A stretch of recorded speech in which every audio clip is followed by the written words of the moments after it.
Please recite 3 salawat. Allahumma salli ala Muhammad wa ali Muhammad. Allahumma salli ala Muhammad wa ali Muhammad.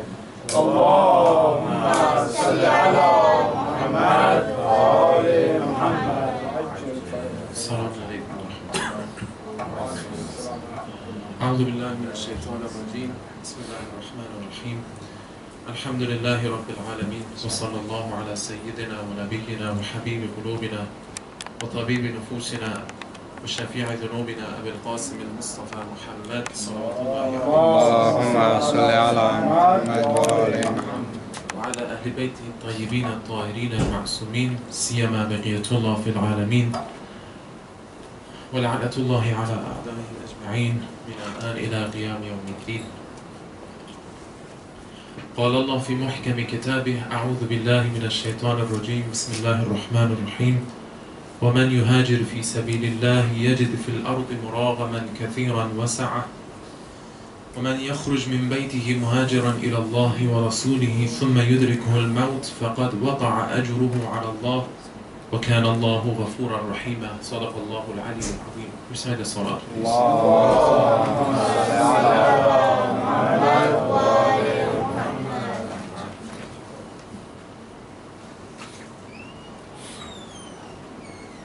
Living and growing up in a Muslim country, Muslims, they deal with religious topics, affairs every day in their life, and when they go to school, when they go to university, anywhere that they go, they see some signs of religion, affairs or topic or issues, and they're talking to each other sometimes, and in this way these Muslims, they learn their religion from society. If anywhere they go, they see something that it reminds them about some religious topic or issues. So this way they grow up and they create that bond with the religion that they're following. Either if it's a Christian country with Christianity, or it's a Muslim country with Islam, or it's a Jewish country with Jewish. But living in a country that a person is among minority, the following of religion, the following of those values becomes very challenging sometimes. Sometimes some conflicts between your idea and the idea of society will occur and happen that makes the person sometimes confused that how I have to manage this situation. And for us, living in the United States, sometimes we face that. Sometimes we face a situation that sometimes some Muslims, they try to hide their values, they try to hide their religion in order to be like the mass, in order to be like others, that no one can point out that person and make a differentiation between that person and others. And that's a challenge, this challenge comes from the lack of identity, the lack of confidence and self-esteem that some Muslims they have. Inshallah, within these 2 nights we're going to talk about this and how we have to build the faith that we have, what kind of faith that we have to have, that when we go outside, when we go to universities, when we go to our job, we can reflect, we can tell everyone if it's necessary that we are Muslim with pride, and at the same time follow the law and be a good and reliable citizen, that people they can come to that person and they even take advices that how much a Muslim should be trustworthy.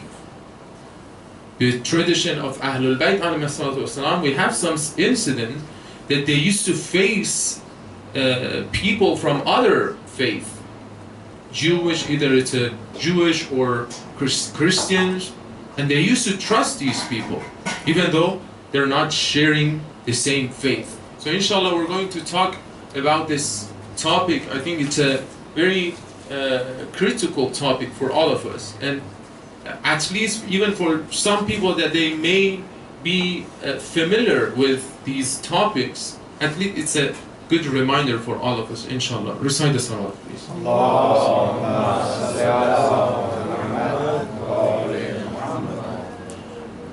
About immigration, which most of us were immigrant, and at least children of an immigrant, and this country built by immigration, and this country reached to all these successes that we have in this country, it's because of this immigration.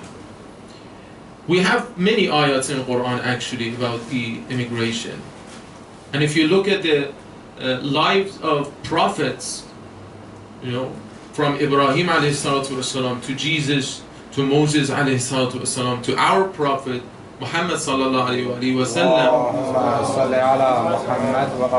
they immigrate at least a part of their life. As Ismail alayhi salatu wasalam, from his very childhood age, he went to another city and he built a new home, which is today in Mecca, in Saudi Arabia. When we look at some of the ayats of Quran, we see that Allah subhanahu wa ta'ala gave a very huge blessing to those who immigrate for the cause of good, the cause of Allah subhanahu wa ta'ala, or the cause of the messenger of Allah subhanahu wa ta'ala. What does it mean for the cause of Allah subhanahu wa ta'ala? We have talked about this intention last night, that how intention and can basically increase the level of reward that we can get from this world. Beautiful ayah here. وَمَنْ يُهَاجِرْ فِي سَبِيلِ اللَّهِ يَجِدْ فِي الْأَرْضِ مُرَاغَمًا كَثِيرًا وَسَعًا. Those people that they immigrate for the cause of Allah subhanahu wa ta'ala, which the cause of Allah subhanahu wa ta'ala is the cause of greatness. His or her intention is, I'm going to move from this city to another city for a good reason, either it's learning knowledge or anything. يَجِدْ فِي الْأَرْضِ مُرَاغَمًا كَثِيرًا. You find a vast amount of land, an alternative lands and location that you can go and start living your life. وَمَنْ يَخْرُجْ مِنْ بَيْتِهِ مُهَاجِرًا إِلَى اللَّهِ وَرَسُولِهِ. Or someone leave his home for the cause of Allah subhanahu wa ta'ala or the messenger of Allah to another city or another land. ثُمَّ يُدْرِكْهُ الْمَوْتِ. And then after long time or short time, death will overtake this person. Death will come while he is an immigrant. فَقَدْ وَقَعَ أَجْرُهُ عَلَى اللَّهِ. Indeed, for him, there is a great reward for him. There is an ajr, there is reward for this person. وَكَانَ اللَّهُ غَفُورًا رَحِيمًا. And indeed, Allah subhanahu wa ta'ala is all forgiving and all merciful. This is the reward of a person who immigrates to another city or another country for the cause of Allah subhanahu wa ta'ala. One can ask that I didn't have any intention like this. I just came, I just moved from this city to another city. There's always time to make intention, Even if I didn't make that intention from the beginning, I can now make that intention. Why is it important that I'm pointing out some of the ayats of Quran about this topic? Because first, when we understand the ayats that Allah subhanahu wa ta'ala is acknowledging this issue, first it reminds us that how much Islam and Quran is thinking about the different situation of lives. It's not like, you know, a person can live forever in a city. No, there is always an alternative for that person to move. Because there is another beautiful narration actually from our Prophet, beloved Muhammad sallallahu alayhi wa sallam. خذ الحكمة اطلب العلم ولو بالصين. Seek knowledge, seek science, even though if you have to go to China. Sin means China. Far away in that time, maybe no one could imagine someone can travel from Saudi Arabia now to China. Prophet ﷺ said, if you have to move and travel to China, go to China and seek knowledge from that place. So seeking knowledge, basically, if a person dies while he is seeking knowledge, his death will be like a martyr, like a shaheed, pure death. And that's this status that Islam gives to knowledge. There is a concept in our fiqh called, I think all of you hear about it. It's your watan, your homeland. When you choose a city as your home, your salat is like your homeland. It's like back home.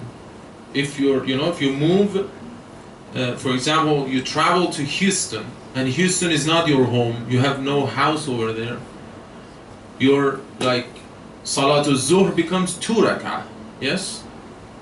It's like it's not your home, so your salah will, basically you have qasr salah. Huh? You have watan, the concept of watan, the concept of homeland. When you consider a country or a city as your home, you have some responsibility. And there is a beautiful ayah here again, that Muslims are builder. They command, Allah subhanahu wa ta'ala command His Prophet that, O Prophet, go to this nation and choose that land as your home, and وَاسْتَعْمَرَكُمْ فِيهَا, and build that land for yourself, for your community, for your society. That's another factor that we can reflect on in terms of living in the West. And we have some people that they consider as an American, but we have some people that their second country, you can call, is United States. Living in the West brings some advantages, many advantages. Good education, good life, safe life. There are a lot of advantages that a person can use and take those advantages for his or her life. But at the same time, there are some challenges. And one of them, which we, inshallah, tonight we're going to discuss about it, is faith. And keeping that faith. Using and taking advantages of all those benefits that this country gives to us, one can lose easily his or her faith. Like I said at the beginning of the lecture, is lacking the identity and being strong on faith will give this believer a huge benefit. Faith can enlighten your path. Faith can strengthen you toward your goals. Faith gives you a greater purpose for your life. Yes, all these factors and benefits comes from a good faith. When Allah subhanahu wa ta'ala talks about faith of believers, there is a ayah in Surah Al-Safat, إن الذين قالوا ربنا الله ثم استقاموا تتنزل عليهم الملائكة ألا تخافوا ولا تحزنوا وأبشروا بالجنة التي كنتم توعدون. Indeed, for believers, they call their Lord that you are our Lord.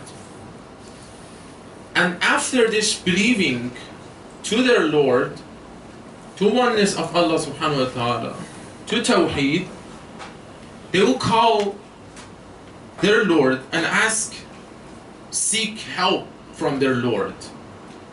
And then Allah subhanahu wa ta'ala is describing their faith and belief. ثُمَّ اسْتَقَامُوا. And then after believing in that faith, in that Lord, they keep and they hold on to their faith. ثُمَّ اسْتَقَامُوا. So faith is something that I have to keep and I have to hold on and I have to strengthen that faith. Otherwise, because we're living in a non-Muslim society, after a while I start losing my faith and I don't know even, I have no idea about it because I didn't think about that part. So faith is something that it should be strengthened by the person, by the believer. And ثُمَّ اسْتَقَامُوا تَتَنَزَّلْ عَلَيْهِمُ الْمَلَائِكَةِ. They keep their faith for everything that angels reveal to the prophet. And what happened after that? What kind of benefit faith gives to the person, to that believer? أَلَّا تَخَافُوا. The first thing that this person will get from the faith is he does not have any fear. No fear can enter to his or her heart. Such a great benefit. No fear. No fear from future, no fear from future job, future degree, future anything, future home, bills. No fear enters to his heart or her heart. It doesn't mean this person is careless or no. He does everything that he or she has to. But the only thing this believer has is relying on Allah subhanahu wa ta'ala.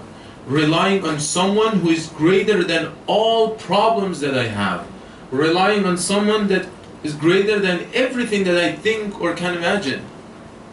That's the first benefit of the believer. No fear. He does not have any fear. The second, أَلَّا تَحْزَنُوا. No depression. He does not have any depression after this. Because again, he relies on Allah subhanahu wa ta'ala. No depression. So a believer's life, anywhere that this person goes, either it's west or east, Muslim country, non-Muslim country, any country you go, if you keep your faith, you have no fear and you have no depression. You have a tranquility in your life. You're calm. Even the most difficult time, you can see the signs. You can see your path. You can find beauty in it. What difficulty is greater than difficulty that Hazrat Zainab had?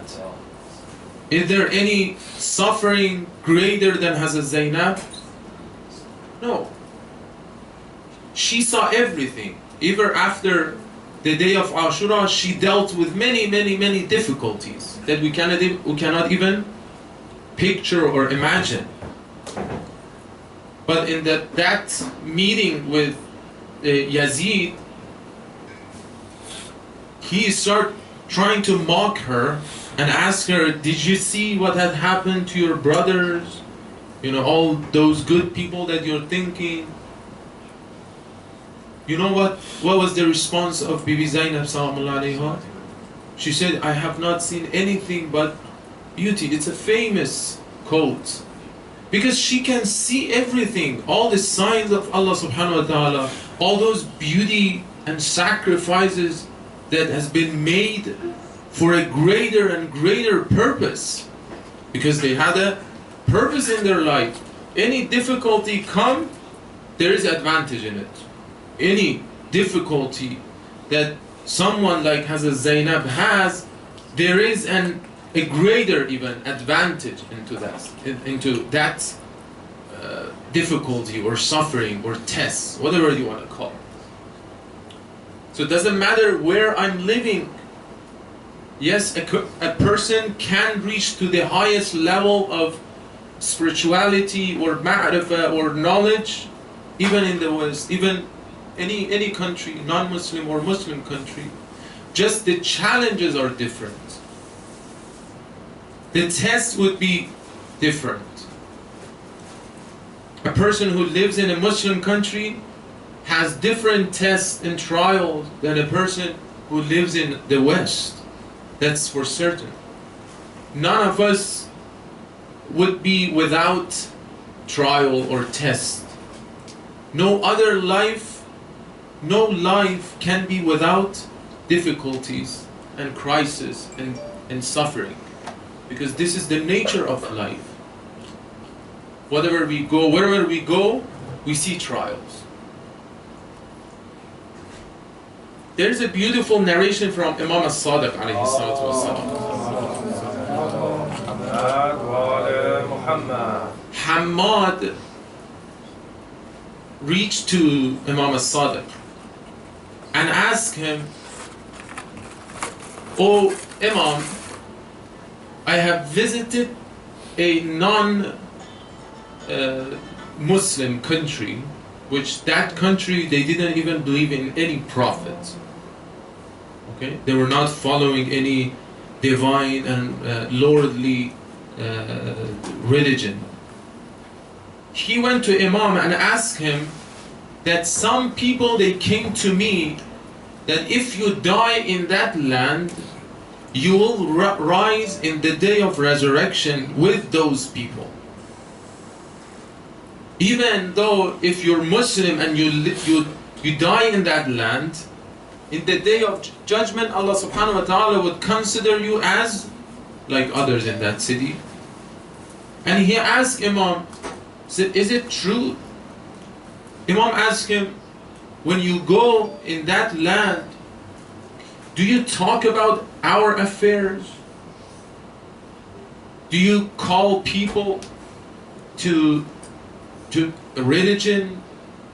Do you try to find somewhere to go with Muslims and invite them or help with them or work with them? Do you do these stuff?" He said, "Yes, I do." And the Imam asked again another question.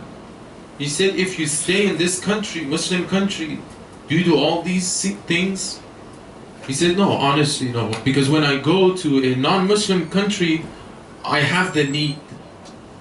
I feel that I need to go these places and call people and talk about your affairs. So if I stay here, no, I'm not that much into these stuff." And then Imam as-Sadiq alayhi salatu wasalam replied that you will be raised in the day of judgment. You will be raised as an ummah, nation.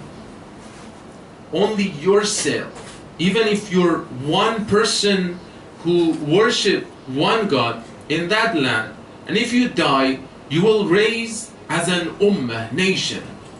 It's a great reward in it. Unbelievable. Ibrahim ﷺ is the only person that Allah subhanahu wa ta'ala called him ummah. He's one man. He's one man. But in the eye of Allah subhanahu wa ta'ala, he's one ummah. He's one ummah. He's one nation.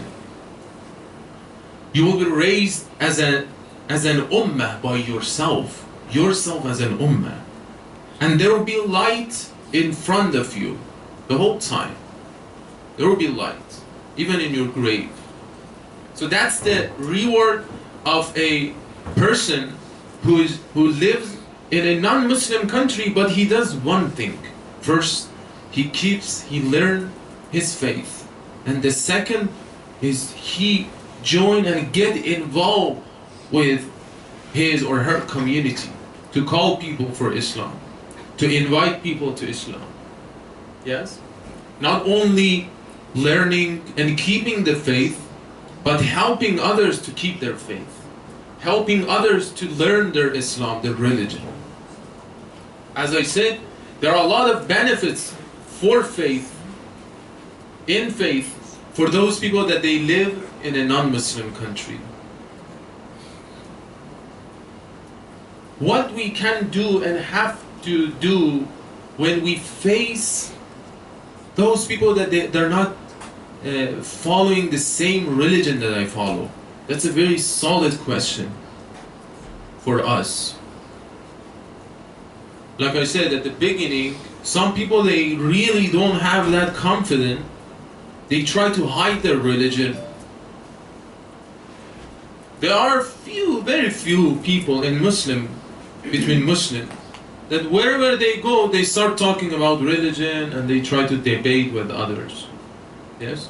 So we have two extremists. One, no, I'm not Muslim, I try to even, do whatever it's possible to hide that faith, and he or she thinks with this, he or she will gain some protection. But the other is, wherever they go, they start talking and preaching others. But what Quran is offering us, what Quran is saying here, is Surah Al-Ankabut.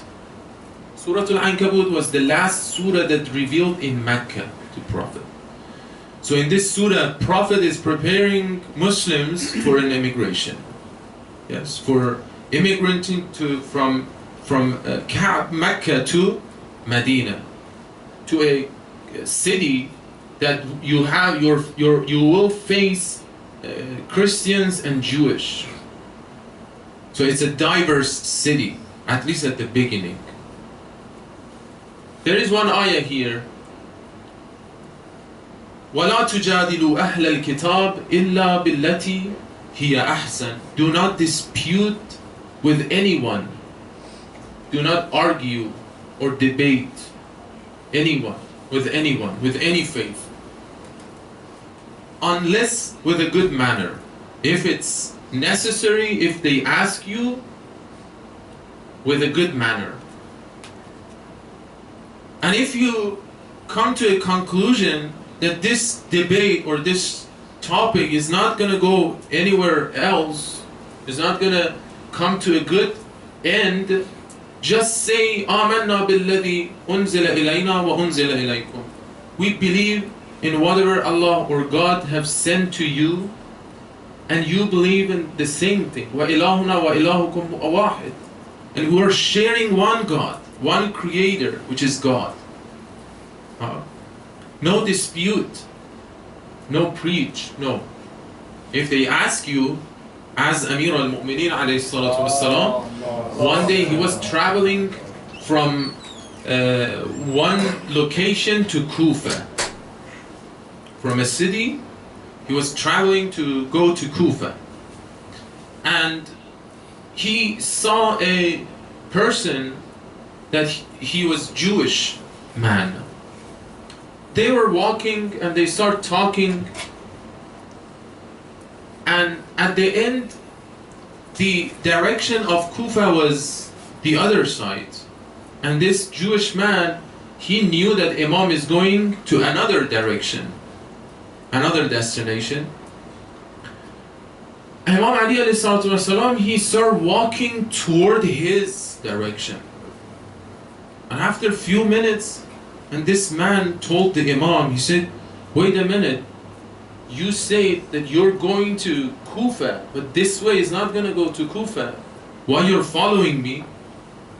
Imam Ali ﷺ said, because our Prophet taught us that if you share one path, one road with someone, that person that you're traveling with will have a right upon you. And that right is walking with him for a few minutes to just, show him respect, because he was with you and you were traveling with him, and you have some right and he has some right upon you. And then when this Jewish man asked him, "Are you a Muslim?" He said, "Yeah, I'm a Muslim, and I'm the successor of the last prophet of Islam, the last prophet of Allah subhanahu wa ta'ala. I'm Ali ibn Abi Talib alayhi salam." And he introduced himself at the end.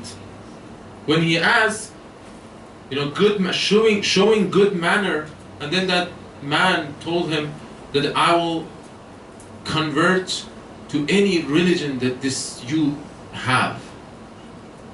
Whoever taught you this manner and this ethic will deserve to be followed. So this is the story of Ali ibn Abi Talib alayhi salatu wassalam. Recite the salat, please.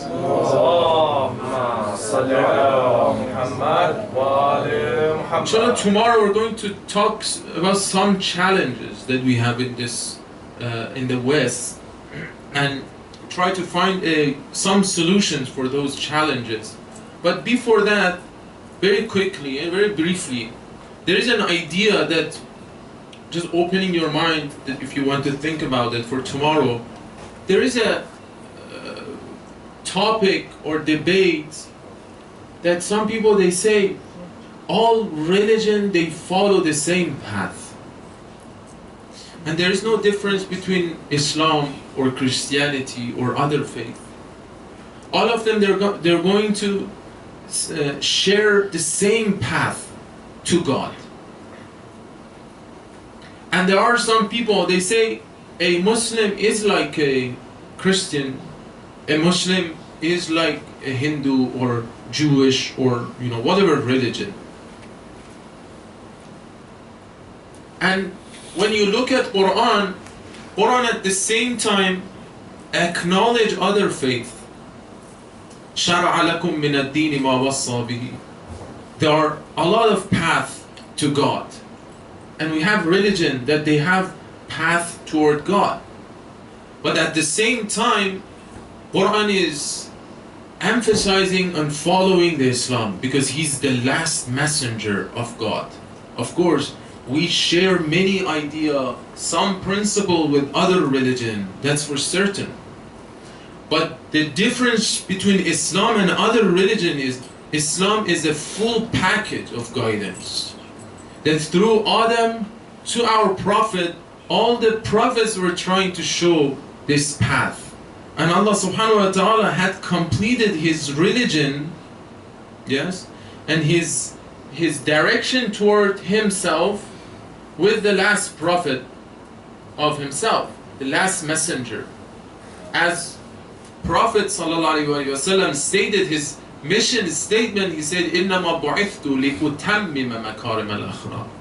Allah subhanahu wa ta'ala had sent me down to end, to put a period on the highest level of manner and ethic.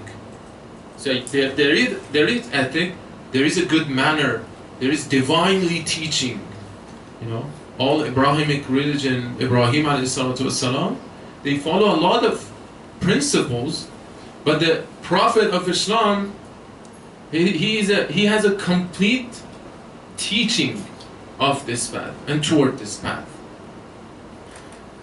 Inshallah, tomorrow we're going to discuss about some of the challenges that we have in the West, and especially young people that they go to universities, they face these challenges maybe more than adult. Inshallah, we can face those challenges in the best way, and at the same time be an ambassador of Islam, be someone who, if someone asks me, I have to have that confidence and self-esteem and understand my identity, that show myself in the best manner and way, inshallah. Recite the loud salawat, please.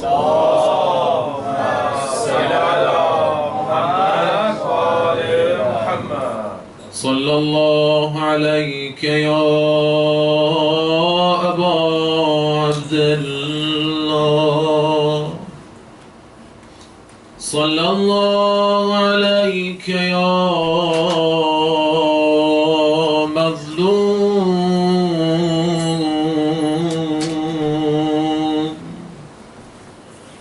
السلام على الحسين وعلى علي بن الحسين وعلى أولاد الحسين وعلى أصحاب الحسين. Tonight we're going to dedicate this few minutes to the lady, the great lady as a Zainab Salamullah alayha, the one who is example for patience. All difficulties that she had is example how she faced those difficulties and how she managed those difficulties and those trials. From the beginning of Muharram till 40 days, even more, she was fading and she was the only person that who could and who has to manage. Assalamu alayka ya Zainab al-Kubra. She was known as al-Masa'ib. She was known as the mother of difficulties and trials. She saw the shahada of her mother Zahra. She saw the martyrdom of her father Ali ibn Abi Talib. She saw the shahada of her brother Imam al-Hassan.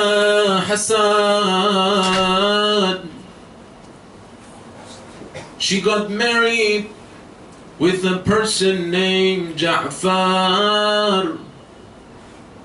The first and the last condition of her marriage was, I would see and I have to see Imam al-Husayn.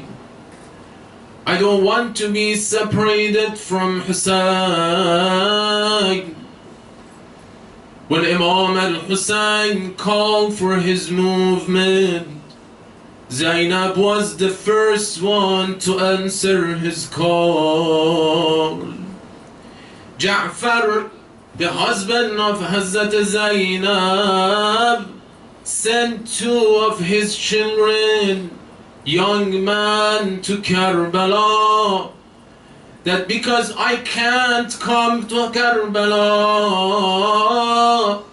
I send these young men, I send these two boys for sacrificing for the cause of Imam al-Husayn. The day of Ashura, Bibi Zainab called her children, these two young men, and told them, this is the time to sacrifice your life for the cause of Allah, for the cause of the Messenger, for the cause of Husayn. They went to the battlefield, fought very bravely. When they got shaheed, Bibi Zainab used to go out of her tent for everyone. The only people that she couldn't go and she didn't go out was her children.